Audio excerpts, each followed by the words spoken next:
Halo, salam sejahtera untuk kita semua. Selamat malam. Kita malam ini ketemu lagi di Instagram Live. Hari ini kita akan bahas lagi tentang masalah-masalah kesehatan pada anak, segala kesulitan-kesulitan pada anak. Dan hari ini saya akan bahas khusus tentang serinya tentang keterlambatan bicara dan bahasa. Tapi hari ini kita agak lebih spesifik ke social communication disorder. Namanya kok agak-agak susah gitu ya. Ya, ini sebenarnya suatu istilah yang sudah sudah dikeluarkan dari tahun 2013. Jadi social communication disorder ini bukan suatu hal baru, tapi kelihatannya baru, kayaknya baru happening lah ya di akhir-akhir ini. Oke, jadi kita akan bahas hari ini tentang keterlambatan bicara dan bahasa, tentang social communication disorder ya. Selamat malam semuanya yang sudah join. Terima kasih ya. Kita hari ini ngobrol-ngobrol lagi tentang kesehatan anak, masalah-masalah pada anak, kesulitan bicara, kesulitan bahasa pada anak. Oke, kita mulai ya. Jadi sebelum kita bahas lebih jauh tentang social communication disorder, sebenarnya saya selalu mengingatkan, kan ini namanya keterlambatan atau gangguan bicara dan bahasa. Jadi artinya sebenarnya ada beda nih, masalahnya ada yang masalahnya bicara, ada yang masalahnya bahasa. Kalau bicara itu sebetulnya kemampuan membentuk suara. Jadi kalau kemampuan membentuk suara tuh misalnya kesulitan dalam bicara tuh bukan yang nggak bisa bicara, kesulitan bicara tuh sebenarnya misalnya kayak suaranya sengau gitu ya, nah tergagap-gagap, nah itu dia, itu kemampuan dalam membentuk suaranya yang masalah, itu namanya gangguan bicara. Kalau gangguan bahasa, nah ini yang baru nih, yang bisa mengeluarkan suara tapi suaranya nggak sesuai dengan bahasa yang kita pakai sehari-hari, yang suka nanti ada dibilang bahasanya bahasa planet, ada yang dibilang bahasanya cuma niru, yang suka dibilang ekolali, ekolali itu niru terus. Jadi kalau kita tanya ini apa, jawabnya apa, ini apa gitu diulang-ulang ya. Jadi kita udah tahu bahwa ada keterlambatan bicara, ada keterlambatan bahasa. Nah, yang kita bahas tentang social communication disorder ini memang nanti hubungannya dengan bahasa. Karena memang anaknya bisa bicara tapi ada masalah dalam komunikasi sosial. Nah, sebenarnya kita langsung bahas tentang social communication disorder ya. Social communication disorder ini sebetulnya banyak nggak sih? Nah, ternyata karena ini baru ya tahun 2013 kan. Jadi sebenarnya ternyata penelitian menunjukkan ini berkisar sekitar 7,5% dari anak-anak segala usia. Jadi artinya lumayan juga ya kalau 7,5%. Kalau ada 100 ada 7 lah yang begitu. Tapi memang diperkirakan katanya lebih gede, lebih banyak yang masalah ini. Cuma kayak fenomena gunung es, ada yang nggak kelihatan, ada yang tersamar dibilang autis, ada yang tersamar dibilang hiperaktif. Nanti kita bahas kenapa kok jadi suka dibilang autis, suka dibilang hiperaktif ya. Uh, Ternyata social communication disorder ini lebih banyak pada laki-laki daripada perempuan. Laki-laki sekitar 2,6 kali lipat lebih besar daripada perempuan. Jadi cowok lebih banyak ya. Nah, sekarang kita lihat dulu. Sebenarnya definisinya apa sih? Ya, apa sih definisinya gangguan komunikasi sosial atau social communication disorder? Ada definisinya. Nah, yang kita pakai itu berdasarkan namanya DSM-5. Tapi nanti memang bahasanya agak sulit, tapi nanti saya coba permudah. Nah, kita baca aja. Di DSM-5 ini, DSM-5 definisinya begini nih, social communication disorder. Nih definisinya. Kesulitan yang terus-menerus dalam penggunaan komunikasi verbal dan non-verbal. Jadi kesulitannya harus terus-menerus, bukan cuma sesaat doang.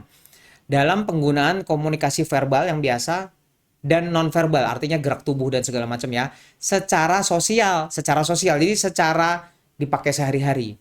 Yang dimanifestasikan oleh hal berikut. Jadi nanti gejalanya ini, yaitu nomor satu, gangguan atau defisit dalam menggunakan komunikasi untuk tujuan sosial seperti menyapa, berbagi informasi itu. Jadi sulit nih, nyapa sulit, berbagi informasi sulit.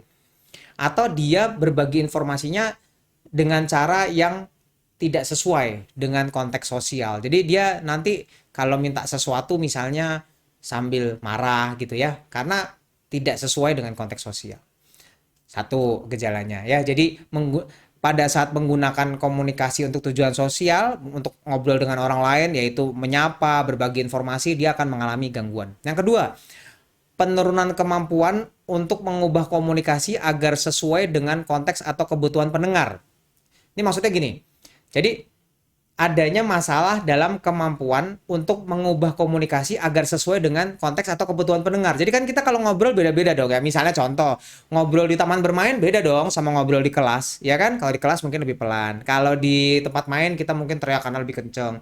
Kalau kita lagi kesel ngomongnya marah. Kalau kita lagi ketawa ngomongnya lebih ceria. Nah itu yang nggak ada ya.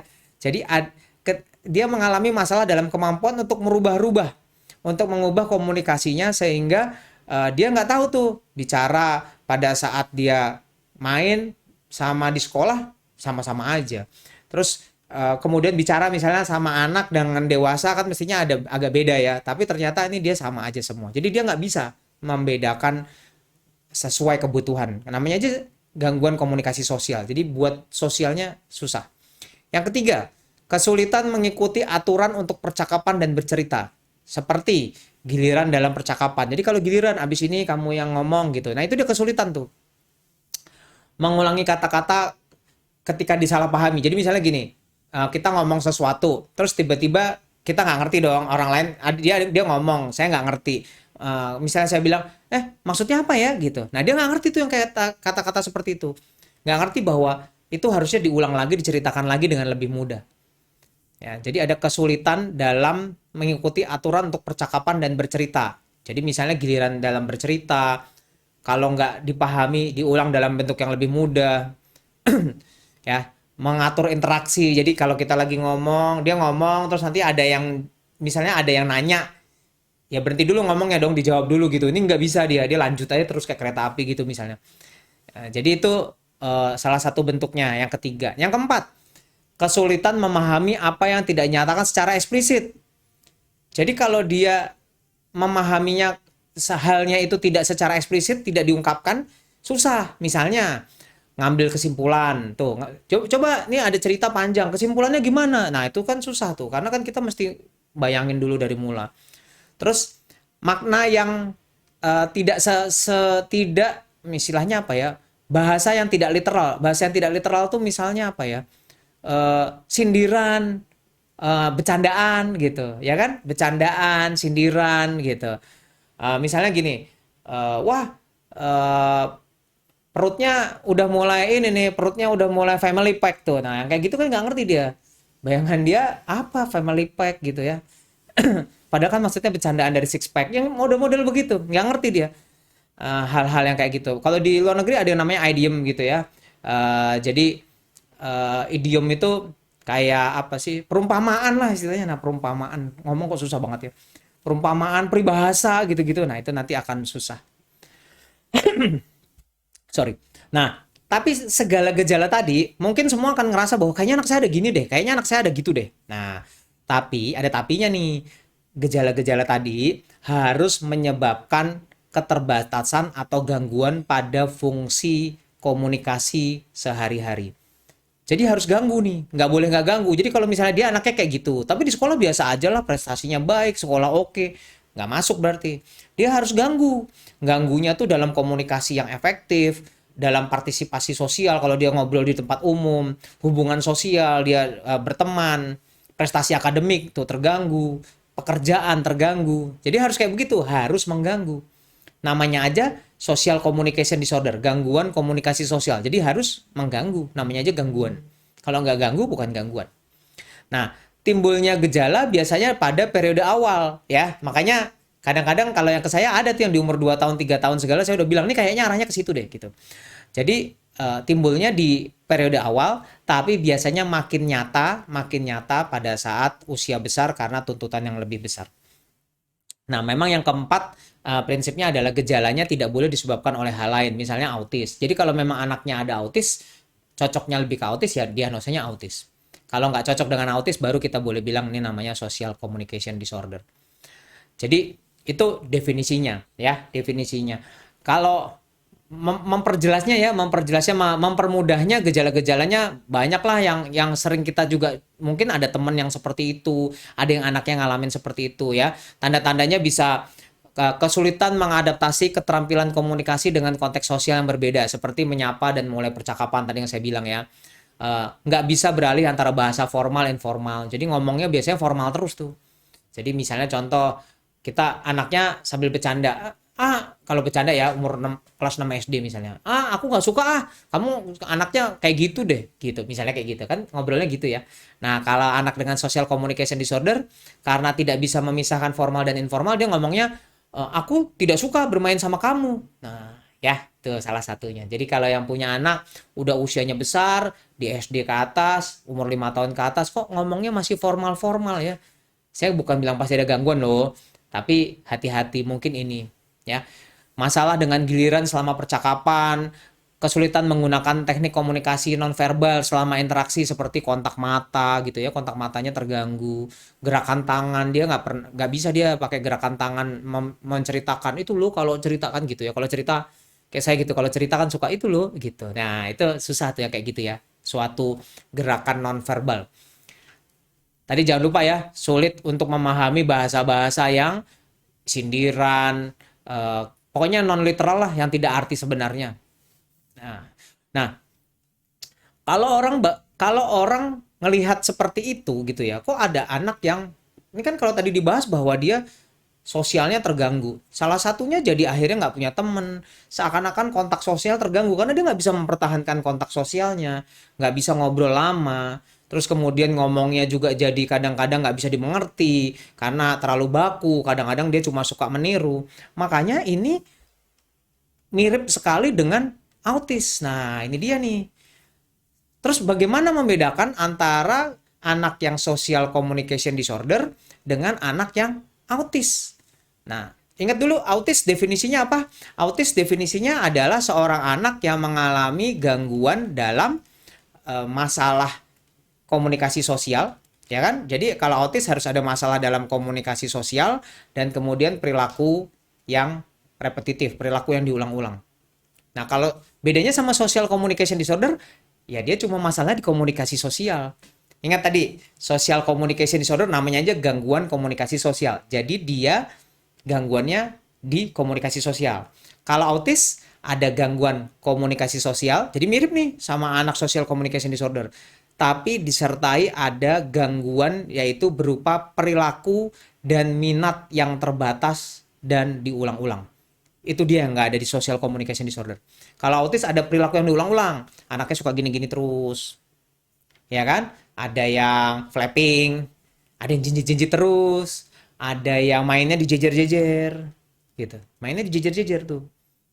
Ada yang sukanya main mobil roda-rodanya doang diputar-putar, ya kan? Itu suatu perilaku atau minat yang terbatas dan diulang-ulang atau repetitif. Nah, itu autis. Jadi sebenarnya kalau ada yang bilang, jadi mirip dong social communication disorder sama autis. Yes, jawabannya betul sekali. Makanya ini dulu sebelum tahun 2013, social communication disorder sering disebut namanya PDD-NOS. PDD-NOS itu adalah anak yang mirip autis tapi nggak bisa memenuhi semua. Kan ada kriterianya kan autis kan. Nah, kok ini cocok, ini enggak, ini cocok, ini enggak, ini cocok. Jadi enggak 100% cocok kan? Namanya PDD-NOS dulu gitu. Jadi kalau yang pernah punya anak dulu diagnosanya PDD-NOS, itu artinya anak Anda mempunyai gejala-gejala autis tapi nggak lengkap. Makanya namanya PDD-NOS. Nah, ternyata dari PDD-NOS itu bisa terbagi banyak.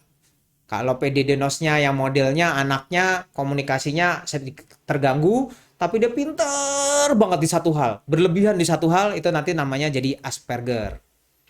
Kalau yang ternyata komunikasinya sosialnya aja yang terganggu, nggak diulang-ulang, itu yang namanya social communication disorder ya. Jadi sekarang jadi terbagi-bagi gitu.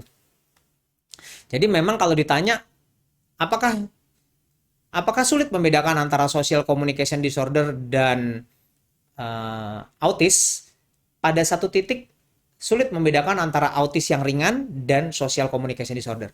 Karena anak yang social communication disorder kenyataannya ada perilaku autistiknya sedikit yang suka diulang-ulang juga. Jadi kadang-kadang jejer-jejer mainan gitu ya. Tapi dia kalau mainannya diambil nggak marah. Kalau autis kan biasanya kalau dia jejer-jejer, kalau diambil kesel dia langsung marah, nangis gitu.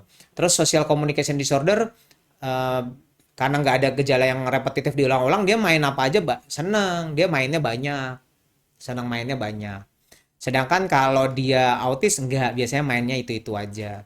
Nah, karena nah ini sekarang tadi saya ingat nggak di depan? Tadi kan saya bilang harus hati-hati social communication disorder ini kan terlambat bicara ya, terlambat bicara, terlambat bahasa, sorry, keterlambatan bahasa yang tadi dia komunikasi sosialnya kurang. Suka disalahartikan dengan autis. Padahal ingat tadi autis ada perilaku yang diulang-ulang. Nah sekarang tadi saya di awal bilang, kok dia bisa salah diagnosis dengan ADHD ya, dengan anak hiperaktif. Karena ini dia nih karena anak yang social communication disorder ini ternyata sering tidak bisa mempertahankan komunikasi dua arah. Akhirnya anaknya sibuk sendiri dia, muter-muter aja terus. Main, main, main, ngomong yang nggak jelas, tiba-tiba ngomong yang kita nggak ngerti dia lagi ngomongin apa sih. Karena dia nggak bisa membuat komunikasi dua arah. Bisa, kadang-kadang bisa ngomong, tapi kita nggak ngerti. Kayak kemarin ada yang datang, jadi lagi ditanya, kamu udah sekolah belum gitu ya, terus dia happy birthday to you, loh kok jadi nyanyi happy birthday ya ditanya gitu, nggak dia lebih banyak meniru dan nggak bisa, kadang-kadang belum tentu bisa menjawab apa yang kita tanya, komunikasi dua arahnya kurang. Jadi itu dia tadi kan sama kayak anak autis jadinya ya, kontaknya kurang, komunikasinya kurang, mirip banget deh. Cuma ya tadi perilakunya nggak diulang-ulang. Nah, karena tidak bisa mempertahankan komunikasi dua arah, akhirnya anaknya sering aktif banget, loncat sana, loncat sini, lari sana, lari sini. Akhirnya sering diagnosanya dengan uh, hiperaktif dan terlambat bicara. Padahal sebenarnya enggak, mungkin ya ini sih social communication disorder. Jadi kalau Anda punya anak yang merasa bahwa, ingat saya selalu berulang-ulang bilang, kalau ada anak hiperaktif, dia ngomongnya juga kurang baik. Tapi kurang baiknya beda. Kalau anak hiperaktif, justru ngomongnya berlebihan. Dia gangguan komunikasi sosialnya beda. Gangguan komunikasi sosialnya kalau orang ngomong dipotongin terus. Itu ADHD. Makanya kalau ada orang bilang, dok anak saya ADHD, tapi terlambat bicara, saya udah bilang, udahlah ini bukan lah. Gitu. Karena anak ADHD, dia nggak terlambat bicara. Dia malah bicaranya berlebihan. Dia nggak bisa konsentrasi, makanya ngomongnya keputus-putus. Karena kok dia sibuk, dia lagi main yang lain. Terus dia sering mengganggu pembicaraan orang lain. Orang ngomong dipotong. Orang lain diselak gitu ngomongnya. Ya, menunggu giliran bicara nggak bisa. Tapi dia bukan telat bicara loh. Jadi dia malah justru bicaranya berlebihan sampai orang lain dipotongin terus. Itu ADHD. Kalau social communication disorder lain. Kebanyakan malah nggak ngomong dia, kebanyak sibuk tapi nggak ngomong. Kalau ditanya terlambat dia ngomongnya, sedangkan kalau ADHD tadi kalau ditanya normal ngomongnya ya, cepet banget. Sedangkan kalau social communication disorder dia nggak bisa, malah nggak bisa ngomong. Banyak orang, banyak dokter saraf anak yang berkesimpulan sekarang gini, pokoknya kalau udah mirip autis lah ya, kontaknya kurang bagus, ngomongnya terlambat, bahasa planet, ada ekolali yang ngomongnya diulang-ulang, tapi kok nggak ada perilaku autistik yang jejer-jejer mainan, nggak ada flapping, anaknya masih mau nunjuk gitu. Ya, jadi kalau kayak autis tapi nggak lengkap ya inilah dia, social communication disorder. Itu salah satu cara beberapa dokter saraf anak untuk mempermudah. Jadi mirip autis tapi nggak ada perilaku yang diulang-ulang. Dah, langsung masuk social communication disorder. Itu secara simpelnya. Jadi ingat lagi, kalau ada yang terlambat bicara tapi anaknya hiperaktif, ingat kemungkinan menurut saya itu bukan hiperaktif, itu memang eh, kemungkinan besar ya ini social communication disorder ini. Jadi kita udah ini ya, kita udah lihat bahwa social communication disorder ini salah satu yang sekarang cukup sering dan ternyata sering diagnosanya jadi meleset karena diagnosanya sering jadi hiperaktif atau autis. Kalau didiagnosa autis menurut saya nggak ada masalah. Kenapa? Karena terapinya sama. Tapi kalau di terapi hiperaktif dianggap sebagai ini anak hiperaktif nih. Terapinya beda. Hiperaktif kan terapinya biasanya rata-rata terapi perilaku. Sedangkan kalau autis terapinya sensor integrasi. Jadi kalau dibilang hiperaktif jadi meleset nih. Gitu. Nah, sekarang anak yang social communication disorder nanti tentang bagaimana nanganinnya nanti saya bahas ya. Tapi sekarang bagaimana sih anak social communication disorder dibandingin anak autis di kemudian hari? Nah, ini beda banget. Bedanya banget banget. Kalau anak autis rata-rata di kemudian hari walaupun membaik, tapi perilaku autistiknya sering masih ada, sosial ya komunikasi sosialnya kurang baik, tapi perilaku autistiknya masih ada. Jadi masih suka diulang-ulang, goyang-goyang terus. Misalnya dia semuanya harus urut. Misalnya kalau bangun tidur harus bangun tidur harus copot baju dulu, terus habis itu copot celana dulu, terus baru ke kamar mandi. Jadi kalau bangun tidur langsung disuruh ke kamar mandi, marah dia karena tidak sesuai dengan urutan yang biasa. Tuh anak autis kan sering begitu. Karena semuanya serba urut. Nah, kalau anak social communication disorder biasanya enggak nih. Nanti kalau udah besar sama aja kayak kita, dia ngobrol. Cuma tadi kalau ngobrol suka dibilang aneh karena kadang-kadang udah di gilirannya bicara diem atau diajak bercanda nggak ngerti atau tiba-tiba dia komen yang kita juga nggak ngerti dia kenapa komen itu ya gitu ya, jadi komunikasi dua arahnya kurang.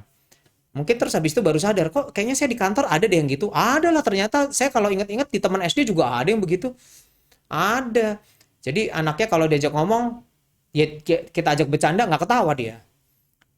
Karena nggak ngerti. Tapi begitu udah selesai, nanti dia tetap ketawa belakangan. Atau tiba-tiba dia komen yang kita juga nggak ngerti. Hah? Maksudnya apa nih? Gitu. Adalah teman-teman kita dulu. By the way, mereka tetap bisa pintar seperti biasa loh. Tingkat kepandaiannya gimana? Nah ini dia. Bagaimana sih prognosisnya? Bagaimana tingkat kepandaiannya anak social communication disorder? Ternyata mirip sama anak autis bahwa mereka spread sekali. Ada yang pinter banget, ada yang pinter aja, ada yang perbatasan, ada yang nggak pinter. Nah itu dia. Jadi susah ya. Tapi pada dasarnya social communication disorder kalau diterapi dengan baik dia membaik. Ya, dia membaik kok. Makanya kalau yang ke saya bilang nih kelihatannya social communication disorder. Orang tuanya akan nanya, gimana nih dok ke depannya? Saya akan selalu bilang, ini harusnya bagus. Ya, harus bagus. Kalau nggak bagus, pilihannya tinggal dua nih. Terapinya kurang baik atau ya salah diagnosanya, bukan social communication disorder, ternyata memang autis. Kan tadi saya bilang, kadang-kadang yang ringan-ringan susah bedainnya. Kadang-kadang mirip.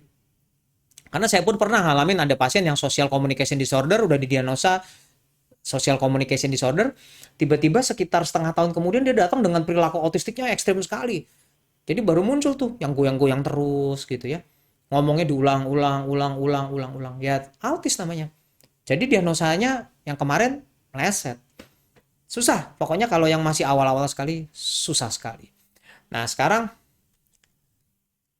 sebelum kita bahas tentang terapinya, kita coba lihat ya pertanyaannya. Ini ada yang nanya batuk pilek, tapi nantilah. Kalau batuk pilek jangan dibahas sekarang ya. Nah, beberapa pertanyaan tentang bicara soalnya. Kita bahas dulu sedikit deh tentang bagaimana cara terapinya. Nah, beberapa kepustakaan menganjurkan bahwa sebaiknya diagnosa social communication disorder ini diberikan pada anak umur 4 atau 5 tahun. Jadi, sebaiknya tidak diberikan pada anak yang lebih kecil karena kadang-kadang anak di bawah umur 4 tahun emang komunikasi sosialnya masih kurang bagus.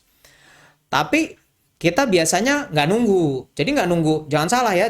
Saya nggak pernah bilang bahwa nanti baru diobatinnya umur 4 tahun atau baru diterapi 4 tahun. Mentang-mentang diagnosanya umur 4 tahun. Nggak gitu. Kalau dia benar cuma gangguannya ringan-ringan aja, kayaknya kalau ngomong agak nggak nyambung. Tapi dia kalau ngomong lancar. Ini ngomong lancar. Dikasih tahu bisa. Diberi perintah bisa. Tapi kok kalau komunikasi dua arahnya kurang baik. Nah itu saya kasih tunggu deh. Boleh tunggu. Kan dia ngomongnya bagus. Dikasih perintah bagus. Cuma kok tektoknya kurang bagus. Nah, itu boleh tunggu. Jadi boleh tuh diagnosanya umur 4 tahun. Nanti deh kalau mau lihat, boleh. Tapi kalau dari awal, udah kontak sosialnya kurang bagus. Ini kontaknya, lihat mata saya aja nggak pernah. Kan ada yang gitu, diperiksa. Udah 20 menit ngobrol sama orang tuanya, itu anak belum juga tuh lihat saya. Kalau dipanggil gitu ya, malah lihat sana, lihat sini gitu. Jadi kontak matanya misalnya udah kurang bagus. Ngomong udah terlambat. Kerjaannya ngulang-ulang terus. Habis itu bahasa planetnya banyak. Yang begitu nggak usah ditunggu. Karena kan kalau dia bukan social communication disorder, kita yang takut yang kayak begitu kan autis kan. Dan kalau betul kita tunggu sampai umur 4 tahun dan ternyata dia autis, masalahnya besar sekali. Bisa kemungkinan nggak kesusul. Jadi di umur 2 tahun pun, bahkan di 18 bulan pun, kalau memang dia sudah kelihatan seperti itu, dikasih perintah nggak bisa, kontaknya nggak ada, bisa dimulai terapi sensori integrasi dan biasanya disertai floor time. Nah, jadi kalau dia usianya dini, di 18 bulan atau 2 tahun, kan usianya kecil sekali. Mau bilang social communication disorder juga masih ragu. Tapi kalau kontaknya sangat kurang, perilakunya banyak yang kelihatannya kok kayak mau diulang-ulang, ngomongnya juga cuma niru-niru aja, nggak ada bicara yang baik, dikasih perintah kok ya susah, ya sudah, lebih baik dimulai terapinya. Masalah diagnosanya silahkan belakangan.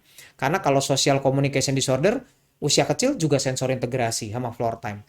Kalau autis, terapinya sensor integrasi sama floor time. Terus apa bedanya? Ya kan? Jadi, karena nggak ada bedanya, ya lebih baik dimulai aja. Itu yang sering terjadi, banyak orang tua yang keliling-keliling dokter nih. Banyak yang keliling-keliling dokter. Dokter yang sini bilang nih autis nih udah. Dokter yang sana bilang enggak lah nih bukan autis. Cari dokter lagi. Sampai yang memuaskan hati orang tuanya. Ada orang tua yang ngotot banget bilang bahwa ini anak saya autis. Sudah dibilang berkali-kali bukan, ngotot banget bilang autis. Ada juga yang kebalikannya. Memang udah nih autis, tapi dibilang dia nggak tetap ngotot ini bukan. Padahal menurut saya, ya kalau dia autis ringan, autis sedang, autis berat, mau dia social communication disorder, atau yang lebih ringan lagi cuma kelihatannya baru sensory processing disorder, bukannya sama aja terapinya sensor integrasi juga. Jadi sebenarnya apa yang diributin gitu? Terapinya sama. Jadi kalau menurut saya sih sebaiknya lebih baik segera mulai terapinya. Masalah diagnosanya bisa nanti belakangan kok, nggak apa-apa. Toh sama aja. Jadi di 2 tahun, 18 bulan sampai 2 tahun, kontaknya jelek, belum ada, dikasih perintah nggak bisa, sebaiknya sudah mulai terapi sensor integrasi. Jangan tunggu lama-lama. Ya, masalah nanti tiba-tiba dia ngomong atau ngomongnya kurang atau apa, kita lihat nanti.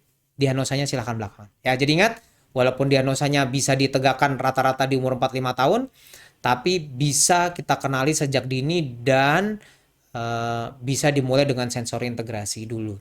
Nanti baru pas udah besar, baru tuh ada terapi-terapi yang pas usia SD, terapi-terapi yang di luar negeri biasanya banyak tuh. Kalau di sini rata-rata hampir sama, habis sensor integrasi. Kalau dia perilakunya kurang baik, sering dibantu dengan terapi perilaku. Kalau dia perilakunya baik, nggak suka nyakitin orang lain, anaknya lebih nurut, biasanya langsung dimulai dengan terapi okupasi sama bicara. Ya, jadi biasanya hampir sama semua. Kalau di luar negeri, rata-rata awalnya sama, nanti kalau udah besar baru nih yang terapi keluarga. Terapi keluarga apa sih? Nah, jadi keluarganya diajak serta. Keluarganya diajak serta dan ditekankan kepada keluarga bahwa semua terapi ini tujuannya adalah fungsi yang baik. Jadi kita ngelatihnya fungsi. Mungkin ngobrolnya nggak mungkin, kayaknya ngomongnya belum tentu bisa secepat saya. Belum tentu bisa secepat Anda-Anda semua. Tapi bisa dipakai sebagai komunikasi sosial. Itu tujuannya, makanya fungsinya yang dituju. Dan lebih mementingkan bagaimana variasi norma dan nilai. Jadi ini yang baik, ini tidak baik. Ya, itu dia terapi keluarga. Nah, strateginya apa? Banyak. Bisa di keluarga, bisa latihan dalam misalnya dimulai dengan cara nih untuk anak yang gede ya. Jadi kalau ada yang anaknya udah besar terus baru sadar, oh iya ya anak saya ternyata gitu nih. Kalau diajak ngomong kaku-kaku gitu ngomongnya, terus habis itu susah diajak ngobrol. Nah, bisa latihan dari dengan cara ngobrol secara bergantian. Jadi bergantian, diurut. Jangan tiba-tiba mendadak. Kalau misalnya saya ngomong, jadi begini, begini, begini, begini. Coba kamu, gitu. Nah, dia kaget dia. Belum tentu bisa mulai. Diurut. Dari papanya, mamanya, anak pertama, anak kedua, anak ketiga, putar lagi gitu. Jadi, anaknya udah tahu sebentar lagi giliran saya, lebih santai. Dia belajar dia mempersiapkan diri. Baca dan diskusikan. Jadi kalau suka baca, coba didiskusikan. Bicara tentang perasaan, sering diajak ngobrol. Gimana sih perasaan ini buat orang tua nih? By the way, anaknya nggak social communication disorder pun, hal ini menurut saya harus ditekankan sih. Bicara tentang perasaan, gitu ya. Terus belajar tentang memprediksi. Misalnya kita ngobrol, terus habis itu kita tanya sama dia, kira-kira kalau sehabis ini gimana? Gitu. Habis ini kalau kamu yang jalanin, kamu akan lakukan apa? Tuh. Ya, jadi seperti itu dan memang bisa dibantu dengan dukungan visual. Visual ini banyak. Bisa dengan video bagaimana cara berkomunikasi gitu ya. Biar dia lihat gitu dari video-video itu, oh kalau ngobrol begini. Kalau situasi ini dia harus begini gitu. Itu belajar loh.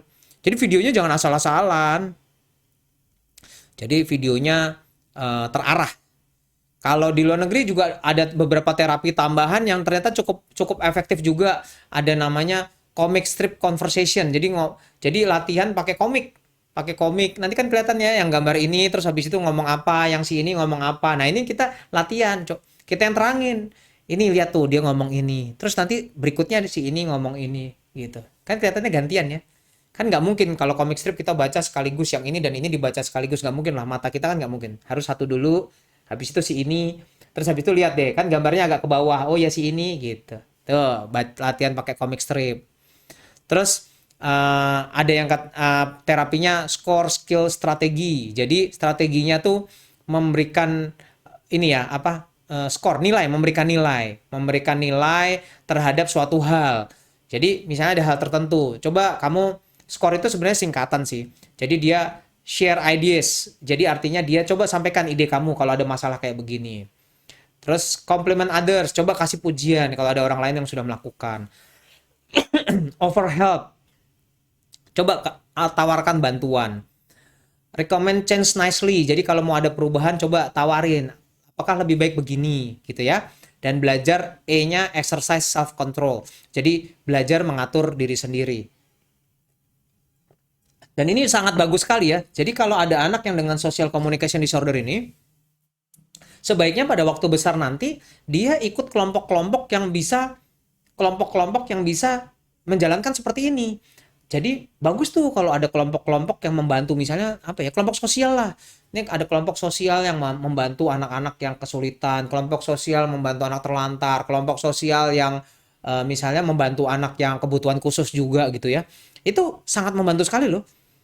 Jadi justru anak yang seperti ini jangan malah punya pikiran bahwa sebaiknya diumpetin aja di rumah. Itu yang jadi masalah. Banyak orang tua yang merasa terus malu. Kok anaknya gini ya gitu, aduh kok anaknya kayaknya kalau dibawa keluar ngomongnya aneh deh, nggak usah dibawa keluar deh. Atau kalau mau ngomong disuruh diem, yang paling sering tuh kayak gitu, yang ditanya anaknya yang jawab ibunya, ya kan. Nah jangan, jadi justru malah anak seperti ini ajak keluar, kasih pujian, kasih bantuan, bahkan buat dia bisa membantu orang lain tuh. Coba bayangin ya kan, tadi kan share ide, jadi dia bagi idenya apa, dia coba kasih pujian orang lain, tuh belajar ngasih pujian, tawarkan cara membantu orang lain, coba ajarkan dia bagaimana dia menawarkan apa yang menurut dia lebih baik, coba dirubah tuh. Hal-hal yang menurut saya justru malah membantu, dan ayo anak ini bawa keluar, bantu orang lain.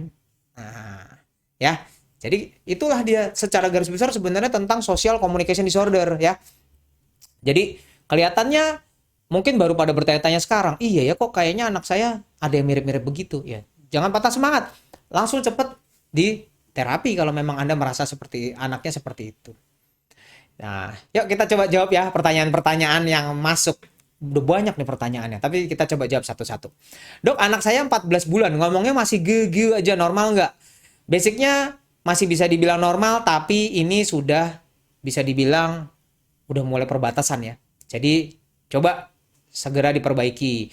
Coba diajak ngobrol lebih banyak, jangan main gadget, jangan main HP, jangan nonton TV terus. Nah, kalau misalnya 15 bulan jangan lupa harus bisa dikasih perintah ya. Kalau belum bisa dikasih perintah, tolong harus dibawa. Kemudian dok, anak saya umur 3 tahun pas, anaknya aktif, keseharian normal, tapi belum bisa berbicara menggunakan kalimat, hanya bisa beberapa kata tunggal saja. Tapi mengerti ketika diperintah, jadi sulit untuk komunikasi dua arah. Nah ini udah masalah dong, dibawa. Kenapa? Anak yang seperti ini 3 tahun, anaknya aktif, seharian normal, tapi belum bisa bicara menggunakan kalimat. Kalau dikasih perintah bisa, tapi kalau bicara belum jelas nih, belum bisa dua arah. Banyak nih yang seperti ini. Social communication disorder nih bisa. Keterlambatan bahasa ekspresif tuh bisa.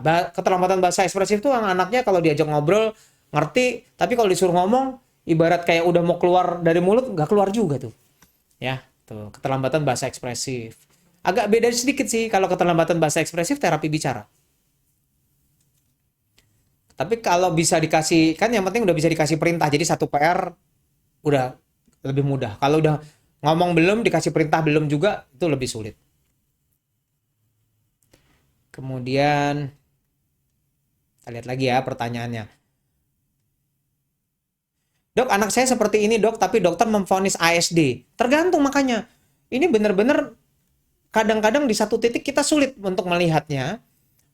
Tapi kalau perilaku repetitifnya diulang, perilaku repetitifnya kelihatannya banyak diulang-ulang gitu ya. Jadi perilakunya terbatas itu-itu aja dan diulang-ulang, memang cocoknya ASD, autis. Tapi kalau perilaku yang diulang-ulang yang nggak ada, ya itu namanya social communication disorder. Kalau diagnosanya beda gimana? Ya nggak apa-apa juga lah, kan terapinya sama ya. Yang penting orang tuanya tahu, bisa bilang bahwa oh anak saya kayaknya lebih cocok social communication disorder deh. Gitu. Karena tadi tadi saya udah bilang kan, saya aja pernah ada pasien yang saya bilang SCD, taunya ternyata ASD. Ya, kadang-kadang satu kali pertemuan belum tentu bisa. Jadi kita kadang-kadang butuh beberapa pertemuan. Dok, maaf mau tanya, anak saya usia eh wah ini nggak berhubungan ya tentang gerakan di tangan pada saat umur 1 bulan. Tapi sih saya selalu bilang pokoknya kalau ada gerakan di tangan pada saat tidur umur 1 bulan dan anaknya ternyata tetap tidur biasanya eh, bukan kejang. Tapi pasti harus dibawa dong. Nah, oke, sekarang kita bahas lagi tentang bicara. Dok, usia 4 tahun 3 bulan belum bisa mengucapkan kok huruf sih? Huruf LRS. Apakah sudah red flag? Jadi ikutan salah ngomong. Oke, ini ada daftarnya nih ya. Oke, ini di Instagram saya udah pernah saya tampilin, tapi kayaknya udah lama deh ya. Jadi boleh coba dilihat-lihat lagi, dikorek-korek lagi di Instagram saya yang udah lama. Ada tabel tentang belajar huruf, ya, belajar huruf. Oke, kita lihat aja. Saya coba bacain cepet aja. Huruf P, M, jadi papa, mama ya. P, M, H, N, W, dan B, dan W. Jadi cuma P, M, H, N, W itu harus sudah bisa di umur 3 tahun. Ingat ya. P, M, H, N, W itu harus sudah bisa umur 3 tahun. Untuk B, bunda gitu ya, itu 4 tahun maksimal. Jadi kalau yang merasa bahwa kok anak saya maunya manggilnya papa mulu ya, nggak mau manggil bunda. Nah, yang salah memang manggilnya bunda sih. Jadi susah emang, kan B-nya umur 4 tahun. Coba manggilnya papa, mama. Kan tadi umur 3 tahun udah jago dia. Ya. Jadi nggak salah sih, tapi maksudnya ya jangan kesel kalau belum dipanggil-panggil ya. Kalau manggilnya bunda. Karena B memang umur 4 tahun, K, G, D itu memang umur 4 tahun maksimalnya. Terus F sama Y itu juga umur 4 tahun maksimalnya. Huruf T, huruf Eng itu 6 tahun. Terus tadi apa? R, L, S. R dan L itu umur 6 maksimal. Bahkan baru dimulai belajarnya umur 3. Terus kemudian S itu boleh tunggu sampai umur 8. Tuh, jadi kalau umur 4 tahun 3 bulan belum bisa mengucapkan R, L, S. Ya nggak apa-apa, masih boleh nunggu sampai 6 tahun kan? R sama L-nya, S-nya boleh sampai umur 8 tahun. Tuh, jadi udah tahu nih sekarang yang mesti dipelajari huruf-hurufnya apa ya. Nanti saya coba bagiin lagi deh, tapi nggak ada salahnya dikorek-korek Instagram yang lama. Anak saya 6,5 tahun speech delay. Udah mulai terapi bicara sejak 2 tahun. Ada riwayat kejang demam 8 kali. Kemudian didiagnosa ADHD. Sampai sekarang masih TW dan OT. Nah ini yang jadi pertanyaan saya nih yang kayak tadi. Ini kan lengkap banget ya. Anaknya 6,5 tahun speech delay. Udah mulai terapi bicara. Ada riwayat kejang demam 8 kali. Kemudian didiagnosa ADHD. Loh tadi katanya, kan saya udah bilang kalau terlambat bicara harusnya bukan ADHD, karena kalau ADHD bicaranya kebanyakan kayak saya gitu. Jadi justru malah banyak banget ngomongnya, bukannya kurang. Jadi saya akan sedikit mempertanyakan sih sebenarnya ini diagnosa ADHD-nya tepat nggak? It's okay, saya nggak buat saya nggak terlalu masalah selama terapinya betul. Ya, jadi kalau dia benar masih anaknya aktif sekali, konsentrasinya bagaimana mengurangi aktifnya dulu sebelum sebelum mikirin terapi bicara atau bicara tentang ngomongnya lah gitu, ngurusin ngomongnya, aktifnya dulu dikurangin. Karena kalau anaknya aktif banget terus Anda ngotot bahwa ini harus terapi bicara, nggak akan berhasil. Karena terapi bicara harus anaknya duduk diem terus dikasih perintah, coba lah kalau anaknya aja nggak bisa diem gimana mau dikasih perintah. Jadi terapi bicaranya nggak efektif kan. Nah, adakah hubungan kejang demam dengan speech delay-nya? Jawabannya enggak. Karena saya kejang demam tapi nggak terlambat bicara. Jadi kejang demam tidak ada hubungannya dengan speech delay. Tapi kalau misalnya ternyata kejang demamnya ternyata tiba-tiba kok jadi arahnya kayaknya epilepsi segala macam, bisa nggak ada hubungannya speech delay? Ya memang anak yang dengan masalah tumbuh kembang, ada yang teori menyatakan 10-40% sering disertai epilepsi. Dok, anak saya ngomong banyak tapi kalau sama saya aja, karena yang mengerti bahasanya cuma saya dan ibunya. Kalau di sekolah banyak diamnya dan sibuk sendiri karena dia seperti nggak paham ketika diajak ngobrol temannya. Nah ini juga nih, Ingat, nah ini saya harus bahas tentang ini nih, tentang red flag perkembangan. Saya agak balik sedikit deh. Ini sebenarnya udah pernah dibahas pada saat waktu dulu kita bahas tentang masalah bicara. Tapi tentang red flag bicara ya. Red flag bicara ekspresif nih. Ekspresif tuh ngobrol ya. Kapan sih dikatakan bahwa seorang anak nih ada masalah dan harus segera dibawa? Nomor satu, kalau kurangnya kemampuan memperlihatkan ketertarikan terhadap suatu benda pada usia 20 bulan. Jadi sampai umur 20 bulan nggak ada tertarik benda. Kelihatannya cuek-cuek aja. Itu harus dibawa. Nggak ada ekspresi tertarik. Kan mestinya ekspresi nggak harus ngomong loh. Ekspresi itu pengen tunjuk-tunjuk gitu ya. Kalau ini cuma kelihatannya lihat sesuatu, terus kalau pengen cuma nangis gitu, nggak ada keinginan minta, itu masalah tuh umur 20 bulan. 20 bulan harus ada keinginan untuk minta. Ingat ya. Kedua, ketidakmampuan membuat frase yang bermakna setelah 24 bulan. Jadi tidak bisa menggabungkan kata untuk membuat membuat suatu kata yang bermakna. Jadi misalnya mama mimi gitu. Nah, itu kan menggabungkan kata yang bermakna. Itu 24 bulan belum bisa juga namanya red flag, tolong dibawa. Yang ketiga, orang tua masih tidak mengerti perkataan anak pada usia 30 bulan. Jadi di 30 bulan orang tua sudah harus ngerti. Kalau nggak ngerti, masalah. Nah, sebenarnya ada tambahannya lagi. Orang di luar rumah tidak mengerti perkataan anak pada usia 36 bulan. Jadi ini pertanyaannya umurnya berapa? Dok, anak saya kan tadi pertanyaan gitu. Anak saya mau ngomongnya cuma saya sama ibunya saja. Karena yang mengerti cuma saya berdua. Kalau di sekolah banyak diamnya dan sibuk sendiri. Karena dia seperti nggak paham ketika diajak ngobrol temannya. Nah, jadi artinya kalau yang ngerti cuma bapak ibunya aja, dan ini udah usia sekolah, asumsi saya mestinya udah masuk TK atau SD. Berarti udah nggak cocok dong. Ya, jadi ada masalah. Kalau gitu harus segera dibawa. Periksa kenapa. Dan kalau dia dimasukin sekolah, padahal dia ngomongnya belum jelas, ya dia akan banyak diam. Karena dia tahu kalau dia ngomong, orang lain nggak ngerti. Yang ada anaknya malah depresi. Jadi, pastiin dulu kenapa dia. Dok, social communication disorder pengaruh ke IQ nggak? Eh, ada sebagian IQ-nya kurang, ada sebagian IQ-nya bagus. Jadi nggak bisa kita pastikan. Dok, anak saya umur 7 tahun didiagnosa speech artikulasi disorder. Suka nggak fokus, dok. Itu gimana ya?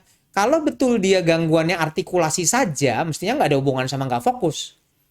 Karena yang suka nggak fokus lain. Hiperaktif tuh nggak fokus. Anak autis nggak fokus. Social communication disorder ini suka nggak fokus. Jadi kayaknya kalau menurut saya nggak fokusnya nggak ada hubungannya dengan masalah artikulasinya. Tapi mungkin kalau menurut saya mungkin nih artikulasinya gangguannya bukan berdiri sendiri. Mungkin sebelumnya ada keterlambatan bicara yang ada hubungannya dengan gangguan kontak sosial. Ya misalnya kayak begini, anak yang dengan social communication disorder ini di awal-awal kan dia ngomongnya susah, kontaknya kurang bagus. Nanti kalau udah besar kontaknya bagus, ngomongnya kadang-kadang artikulasinya tetap kurang bagus. Jadi suka nggak dimengerti. Dok, ciri yang bisa dilihat di umur 2 tahun apa aja? Yang tadi. Jadi kalau kalau ditanya dia di umur 2 tahun, ya ada yang kalau yang parah kelihatan banget lah kayak anak autis, tapi perilakunya tidak diulang-ulang. Jadi ngomongnya bahasa planet, ngomongnya sering niru aja gitu ya. Kedepannya sembuhnya persentasenya seperti normal nggak? Yes. Kalau dibilang pertanyaannya gini, normalnya mau dibilang normal kayak apa? Kalau normalnya persis kayak saya ngomong sekarang, mungkin belum tentu bisa. Bisa, mungkin enggak. Tapi kebanyakan ngomongnya itu tadi, pas ngomong TikTok sering susah dan kemudian anaknya bahasanya biasanya baku. Enggak, susah lah ngomong secara informal tuh susah. Jadi mesti dilihat ya. Dok, kalau sudah keburu dewasa gimana? Dari penjelasan dokter sepertinya ciri-ciri adik saya, tapi dia sudah keburu dewasa. Kalau terapi apa masih bisa? Apa ada terapi untuk dewasa? Sebetulnya ada. Terapinya ada untuk dewasa. Cuma saya sendiri nggak tahu ya gimana ya di bagian saraf dewasa apakah terapinya dijalankan atau enggak. Tapi buat saya tadi ingat ya, yang paling penting adalah keluarga menerima. Satu ya, keluarga menerima kondisinya. Kedua, keluarga mendukung kondisinya. Jadi mendukung, jangan yang tadi jangan malah disuruh udah di rumah aja deh, gak usah keluar-keluar, gak usah banyak ngomong deh. Jangan gitu. Buat dia lebih tertarik keluar, berusaha untuk ngomong dan dilatih tadi yang tadi saya bilang. Ada pakai bergambar lah segala macam, komik strip lah, latihan mengungkapkan perasaan. Kayak gitu. Ya, jadi justru jangan justru malah dilarang-larang. Dan pastikan utamakan selalu kalau udah dewasa saya selalu bilang utamakan untuk em, membuat orang tersebut ini juga anak ya, anak yang udah besar juga sama. Utamakan bahwa fungsinya yang baik. Jadi utamakan bahwa dia bisa komunikasi dua arah. Mungkin nggak 100%, tapi selama komunikasinya bisa terjadi dua arah, itu sudah cukup baik. Dan selalu saya tekankan, jangan lupa, kenali kekuatan anak tersebut. Strength-nya harus dikenalin. Karena biasanya kalau memang bicaranya kurang baik, kita selalu bilang sebaiknya anak ini nggak usah dipaksain dia untuk ya tetap latihan, tapi bukan yang dipaksa, ayo kamu mesti ngobrol, ayo kamu mesti ini, nggak usah gitu, dibikin tertarik. Nah, dibikin tertariknya gimana? Cari apa yang dia suka dan apa yang dia bisa. Kalau dia ada sesuatu yang dia suka dan dia bisa, kan dia seneng tuh. Nah, terus dia mulai ngerjain itu. Nah, sesuatu yang dia sukain dan dia bisa, biasanya itu akan mempermudah komunikasi kita sama dia. Nah, dari situ kita masuknya, ya. Jadi kenalin anaknya sukanya apa, anaknya bisanya apa, suka gambar, suka ngelukis, ya udah biarin dia ngelukis gambar, kita bantuin. Terus habis itu kita ngobrol tentang cat warnanya, kita ngobrol tentang ini lukisan bentuknya tuh, ya kan. Jadi bisa. Hmm. Ingat ya, gimana sih cara orang suka pada orang suka banyak yang bertanya-tanya gimana sih kita mengenali potensi anak, ya kan. Saya selalu bilang udah mulai aja dari apa yang dia suka dan apa yang dia bisa. Kalau dia suka tapi nggak kelihatannya nggak bisa, nggak usah terlalu dipaksain. Tapi kalau bisa kita lihat ada yang dia suka terus dia bisa gitu ya, udah kita udah tahu itu dia lah kekuatannya dia. Belum tentu selalu kelihatan, tapi pelan-pelan kelihatan. Ada terapi yang bisa dilakukan di rumah nggak atau harus dibawa ke rumah sakit? Tadi kalau ringan biasanya di rumah bisa, tapi kalau sudah berat sampai ketinggalan, kalau ketinggalan bener-benernya hebat gitu ya, kontaknya kurang bagus, sebaiknya diterapi segera. Dok, kalau GDD, Global Developmental Delay itu sama nggak dok sama Social Communication Disorder? Nggak. Ingat, Social Communication Disorder tadi kriteria yang paling penting yang keempatnya adalah tidak boleh kelainan ini, Social Communication Disorder ini tidak bisa didiagnosa kalau memang ada kelainan lain yang lebih jelas. Jadi misalnya anaknya ada GDD, anak yang dengan GDD, Global Developmental Delay, memang dia telat semua, motoriknya telat, sosialnya telat, ngomongnya telat. Nah, dia nggak bisa masuk social communication disorder. Dia masuknya GDD. Kalau anak GDD mestinya jalannya normal. Makanya suka, kalau anak social communication disorder jalannya normal, motoriknya normal. Ya, jadi kalau misalnya dia jalannya telat, lebih cocoknya GDD memang. Dok, anakku 3 tahun ngomong oke, sudah bisa baca, hitung 1 sampai 30, menempel oke, soal tarik garis oke, dikasih perintah oke, menyapa orang rumah oke. Tapi kalau dipanggil kadang nyaut, kadang enggak. TikTok nggak sebagus temannya, dok. Nah, coba dulu deh, gadgetnya dikurangin dulu. Coba gadgetnya di stop, jangan nonton TV terus. Kalau masih begitu terus ya dibawa periksa. Karena kan social communication disorder kan suka bisa begitu juga. Cuma kontaknya yang kurang. Tapi coba dulu lah. Kebanyakan gadget ya paling sering. Tuh anak saya juga udah gitu. Kalau udah main gadget aja, nanti juga lama-lama dipanggil yang nggak nengok, diajak ngomong kayak orang bingung-bingung gitu, bingung-bingung. Padahal diulang-ulang sampai saya harus di depan mukanya. Dengerin papa dulu. Gitu. Sampai begitu baru dengerin.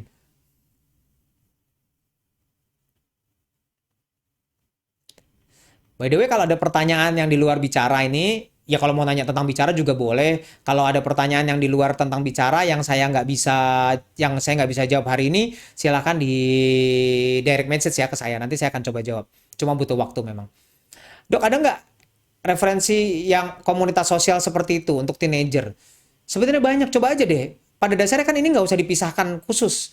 Kalau bisa coba bergabung sama komunitas-komunitas sosial gitu bisa membantu. Tapi memang harus ada teman baik yang mengerti kondisinya, yang mendukung ya.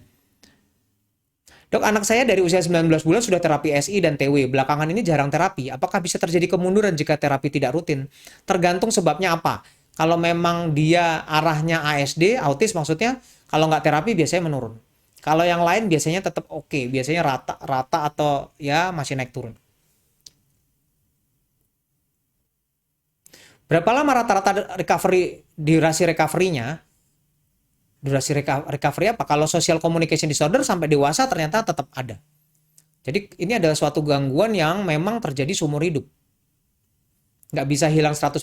Jadi nanti sampai besar akan kelihatan. Dok, apakah terapi SI efektifnya berapa sesi ya? Waduh, itu nggak bisa jawab tuh. Tergantung kondisi anaknya. Buat saya mah mau seminggu sekali, mau seminggu 2 kali sama aja. Yang penting di rumah dilatih. Terus hal-hal yang menyulitkan kayak kayak anaknya masih main gadget, nonton TV mulu, main HP. Terus kemudian anaknya udah umur 2 tahun masih minum susu banyak banget sampai seliter gitu, ya gimana mau diem orang dia minum susu mulu, nanti abis itu lari-larian terus. Yang kayak gitu yang menyulitkan SI-nya jadi nggak bagus. Mau diterapi bicara juga jadi nggak bagus. Kan anaknya nggak mau diem.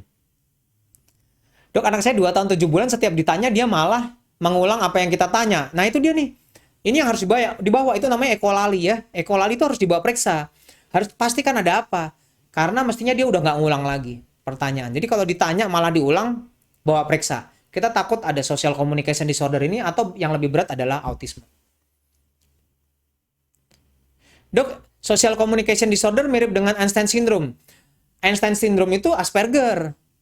Ya, yang suka dibilang Einstein syndrome itu sebenarnya Asperger. Asperger itu begitu, anaknya sama komunikasi sosialnya kurang baik, tapi dia biasanya jago banget terhadap sesuatu hal sampai berlebihan banget. Tapi komunikasi tetap kurang baik. Ya, tapi dia jago banget. Saya punya kok yang eh tapi bisa berubah-berubah ya. Kadang suka ini, kadang suka itu. Saya kemarin ada masih kontrol. Umur 5 tahun atau 6 tahun dia udah hafal, dia semua bendera seluruh dunia juga hafal ditunjuk. Dia hafal ibu kota seluruh dunia juga ada. Ada yang pesawat dengar bunyi aja tahu serinya apa. Ada yang senangnya lihat AC, AC-nya baru lihat aja dia tahu itu wattnya berapa, PK-nya berapa. Padahal dia belum lihat manualnya juga belum. Ya, jadi itu Asperger ya. Jadi Asperger dia biasanya ada suatu kesukaan yang berlebihan terhadap satu hal. Ya kayak Einstein senang banget fisika. Dok, kalau umur 2 tahun belum bisa komunikasi dua arah gimana? Ya, 2 tahun prinsipnya tadi ya harus bisa ada menunjukkan ketertarikan dan dia bisa harus sudah bisa menggabungkan dua kata untuk jadi bahasa. Nah, kalau kalau belum ada ngomong sama sekali gimana ya harus dibawa juga dong ya kan 2 tahun harusnya sudah ada bicara. Dok, kalau pandemi ini tidak punya tetangga seumuran dan sekolah pun belum full online jadi terbatas. Apakah bisa berpengaruh juga? Bisa. Makanya kita IDAI kan bilang ya kalau anak mau pakai gadget sebaiknya digunakan untuk komunikasi sosial. Jadi buat video call gitu, jangan malah nontonin konten-konten gitu ya. Yang bermanfaat boleh sih, tapi lebih baik ingat, stimulasi yang terbaik adalah dua arah, bukan satu arah. Jadi kalau dia cuma nonton, mau konten yang teredukatif sekalipun, kalau itu cuma nonton, itu nggak bagus mestinya. Harusnya dua arah. Untuk anak loh. Kalau yang dewasa mah terserah mau nonton gimana. Tapi kalau anak harus dua arah. Jadi harus dia timbal balik. Jadi video call ya. Dok, terapinya apa kalau anak di gangguan ekspresif tadi yang 3 tahun? Kalau gangguan bicara ekspresif, terapi bicara. Dok, anak saya 24 bulan sampai dengan 18 bulan normal kontak mata, menunjuk kadang-kadang, menoleh juga. Tapi sekarang kok jadi nggak ngerti instruksi, nunjuk susah, malah jadi babbling. Nah, ini kan menurun ya. Saya selalu bilang, setiap anak yang mengalami regresi, tadinya bisa, terus jadi nggak bisa, harus bawa. Mau apapun. Apapun pokoknya. Mau bicaranya, kayak tadinya bisa nunjuk, sekarang nggak bisa. Tadinya udah mau ngomong, sekarang babbling. Itu kan menurun, bawa. Misalnya contoh, tadinya udah jalan dok, sekarang kok jadi kayaknya jalannya diseret, menurun kan, bawa. Dah, pokoknya setiap ada penurunan bawa. Itu biasanya hal-hal yang eh, mengarah ke sesuatu yang mengganggu atau yang berbahaya. Saya nggak bilang pasti berbahaya, tapi mengarah ke yang mengganggu atau berbahaya. Setiap ada kemampuan yang menurun, namanya regresi. Dok, cara mengurangi anak aktif sekali gimana kalau yang kayak tadi ya, yang social communication disorder segala macam? Bisa dengan cara nomor satu, gadgetnya dikurangin. Begitu nggak main gadget, begitu dikurangin gadgetnya biasanya lebih diem. Kedua, energinya dibantu dihabisin. Olahraga dong pagi-pagi. Ketiga, jangan dikasih makanan-makanan yang memang bikin nggak bisa diem. Saya nggak bilang harus stop, tapi sebaiknya hati-hati. Yang manis. Jadi kalau susu ya nggak boleh banyak-banyak. Jangan makan permen gitu dong malahan. Coklat, hati-hati. Bumbu penyedap, pewarna buatan, itu juga ternyata penelitian bisa bikin anak lebih aktif dibandingkan anak lainnya. Jadi mulai dikurangin tuh yang kayak gitu-gitu ya. Jadi kalau kayak anak umur 2 tahun ke atas susunya cuma 400 maksimal 500 mili sehari. Lebih dari itu ya nggak bisa diem. Apakah anak GDD akan bisa bicara? Kalau benar GDD bisa bicara biasanya. GDD itu biasanya kalau anak lain segini, dia segini ya. Nanti kalau anak lain, nah kita goalnya adalah ngikutin. Jadi kita nggak mau dia ketinggalan makin jauh, kita maunya ngikutin aja. Syukur-syukur bisa nyusul, kalaupun nggak mendekat. Ya, itu GDD. Bisa bicara nggak? Bisa dong mestinya. Dok, anak saya umur 30 bulan belum bisa sambungin dua kata. Ya, itu tadi ya. Dua, dua kata kan mestinya 2 tahun. Jadi tolong dibawa periksa. Karena itu tetap aja terlambat. Dok, anak saya 4 tahun belum bisa membedakan warna. Kalau dikasih tahu malah sengaja salah sebut warna. Termasuk buta warna apa enggak ya? Warna memang 4 tahun ke atas sih belajarnya. Jadi menurut saya masih bisa diterima lah. Belajar pelan-pelan aja. Nggak usah banyak-banyak. Warnanya yang jelas-jelas aja lah. Lampu merah, kuning, hijau gitu. Warnanya 3 aja dulu. Dok, contoh sensor integrasi apa? Sensor integrasi itu biasanya yang main-main itu, perabaan, main pasir, pakai apa? Pakai sikat, kemoceng, jalan di atas pasir, jalan di atas tanah, rumput, yang kayak gitu-gitu. Dok, 6 bulan belum babbling wajar nggak? Wajar, babbling kan 9 bulan ke atas.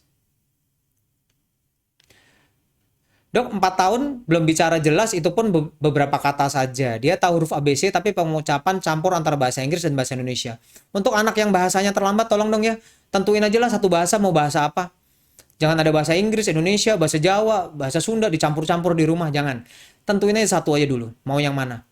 Biar gampang. Nanti kalau udah jago ngomong juga nanti belajar bahasa Inggris gampang kok. Ya, tapi kalau umur 4 tahun bicara belum bisa, baru bisa beberapa kata ya, ayo dong dibawa periksa. Kan jangan sampai di apa ya? Jangan pernah lah nganggap bilang ini, nggak apa-apa deh anak saya terlambat nanti juga ngomong. Aduh, please deh itu jangan. Karena kalau Anda tunda sampai di atas umur 4 tahun nanti ngejarnya susah banget, banget, banget, banget.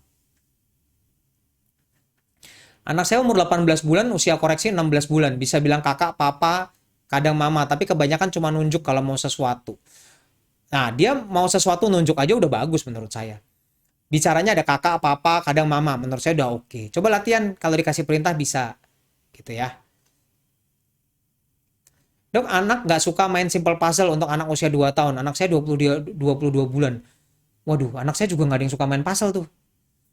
Jadi kelihatannya ya tergantung ya. Anaknya, kalau anaknya aktif banget rata-rata nggak suka main puzzle. Saya juga nggak suka main puzzle karena kayaknya bosen tuh kalau gitu. Jadi kalau tergantung ya nggak sukanya kenapa. Kalau nggak pernah dikenalin ya nggak suka. Nanti ya ini kan yang kita bahas banyak sekali ya. Nah, ini ada yang nanya nih, apa sih penyebab ini bagus nih pertanyaannya. Apa sih penyebab autis? Apa sih penyebab social communication disorder? Apakah gen dari orang tuanya? Yes, ternyata betul. Ini sebenarnya suatu kelainan genetik yang belum tentu diturunkan dari orang tuanya. Jadi bisa diturunkan, bisa mutasi genetik spontan. Jadi bisa dari siapa aja. Dan bisa muncul mendadak. Jadi nggak usah saling menyalahkan bahwa ini bapaknya nih ibunya nih, dulu bapaknya telat sih gitu. Nggak usah gitu-gitu deh. Ya, itu juga nggak ada artinya lah kayak gitu. Mendingan kalau memang ada masalah, ayo langsung dibawa periksa. Ya, oke, kelihatannya waktunya sudah habis. Tadi yang seperti saya udah katakan, kalau ada pertanyaan yang belum terjawab, silahkan di direct message ke saya. Saya akan coba jawab, tapi memang karena banyak yang nanya, saya akan butuh waktu lah untuk jawabnya. Sabar-sabar ya. Tapi saya akan selalu coba jawab semua pertanyaan sebisa saya. Kalau memang harus datang ke dokter terdekat, saya pasti akan arahkan ke dokter terdekat dan kira-kira ke dokter yang dengan kekhususan apa. Oke, by the way, terima kasih semua buat yang sudah join hari ini. Mudah-mudahan sudah bisa lebih jelas. Kalau yang anaknya aktif, terlambat bicara, hati-hati mungkin si social communication disorder ini. Kalau yang pernah merasa bahwa anaknya pernah didiagnosa autis, tapi kok kayaknya anak saya kayaknya bukan deh. Soalnya banyak yang nggak lengkap, anaknya nggak ada diulang-ulang. Mungkin si social communication disorder ini ya. Tapi pada dasarnya jangan tunggu-tunggu diagnosanya apa. Karena lebih baik cepat kalau ada masalah, lebih cepat di terapi. Diagnosa boleh tunggu belakangan, terapi harus duluan. Karena kalau kita nunggu diagnosanya nggak di terapi-terapi, nanti sudah terlalu jauh ketinggalannya. Ingat, terapi harus duluan. Diagnosanya silahkan kalau mau belakangan. Ya, oke, tetap semangat, jangan sampai tunda-tunda, jangan sampai lalai, jangan sampai disepelekan kalau ada keterlambatan, tolong segera dibawa ke dokter terdekat supaya bisa lebih jelas. Oke, terima kasih buat semuanya. Kita ketemu lagi minggu depan di hari yang sama dan waktu yang sama untuk kita bahas tentang masalah kesehatan pada anak yang berbeda. Oke, sampai jumpa minggu depan. Terima kasih.